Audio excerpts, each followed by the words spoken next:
defensas de estos planteamientos en la mañanera, que si buscan estrangular al INE en cuestión de recortes presupuestales, cuando hoy precisamente Hamlet Almaguer nos recuerda lo que publicó Nancy Flores de la revista Contralínea, de que Lorenzo Córdoba en el anterior IFE hasta recibió lana para su boda.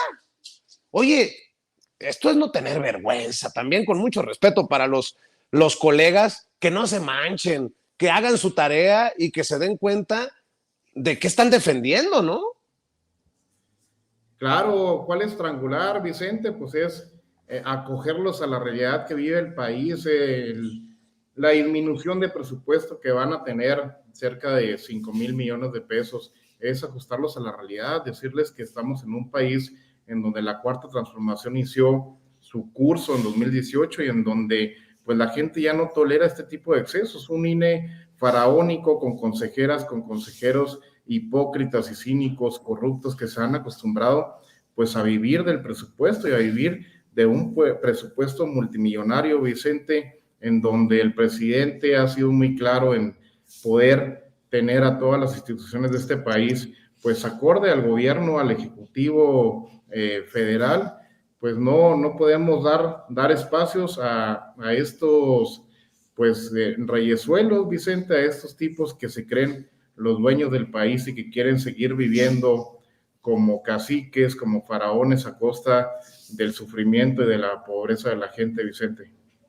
Así es, Norman, en este sentido el presidente pide que no simulen, que no engañen, que no es el INE, que no son demócratas y lo que buscan es proteger privilegios, algo que hemos venido advirtiendo ya por mucho tiempo en espacios como Sin Censura y en mesas de diálogo como esta, mi querido Norman. Fíjate que hay cosas que por lo menos son raras. Todos sabemos, y no es ocioso repetirlo y decirlo tantas veces como sea necesario, que el INE hizo una encuesta. Y en la encuesta, en su propia encuesta, 9 de 10 mexicanos le pidieron o optaron por la reforma electoral del presidente de la República. A ver, aquí podemos sentarnos y platicar acerca de la forma, como decir, acerca de lo que integra el paquete de esta iniciativa de reforma electoral. Y la conocemos, y todas tienen sentido. Cualquier punto, el que sea, tiene sentido. Lo que yo quiero saber es a quiénes representan los partidos políticos en México. Cuando 9 de cada 10 mexicanos piden, exigen que se lleve a cabo esta reforma electoral.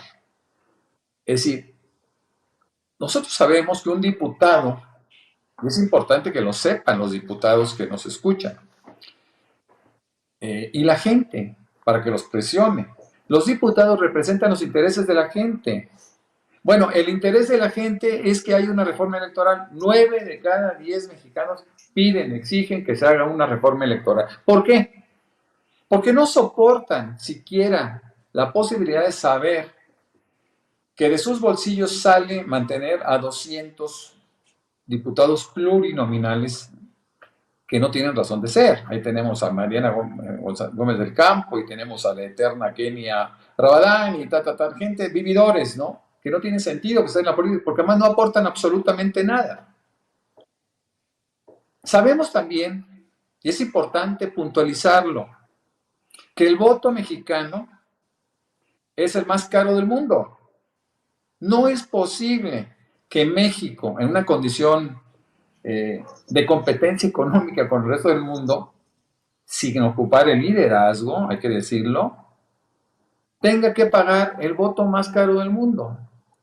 Solicitar 24,000 millones de pesos para mantener esta monarquía resulta pues lacerante, ¿no? Grosero, algo que no debiera de existir.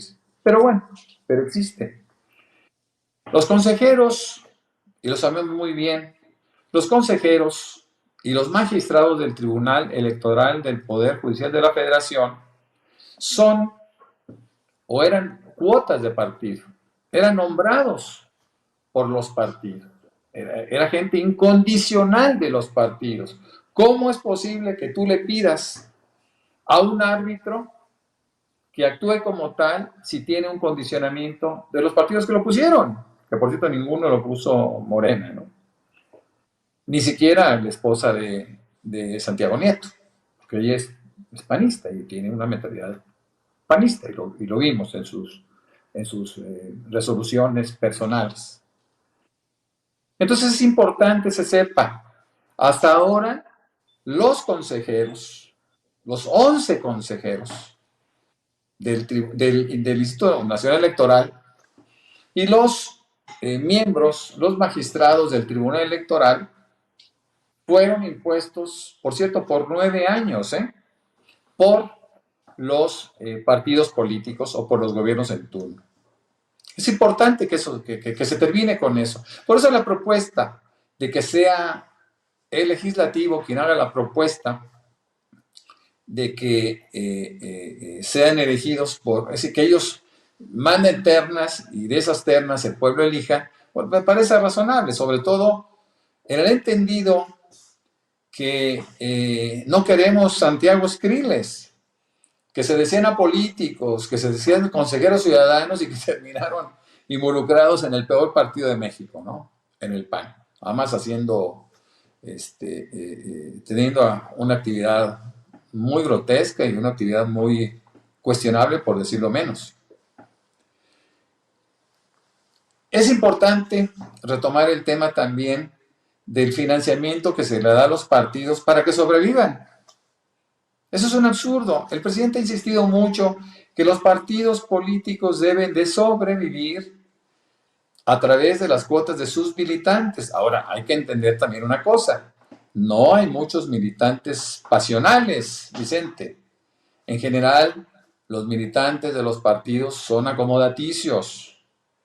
Y me refiero a esos militantes que están en los puestos donde reciben un sueldo.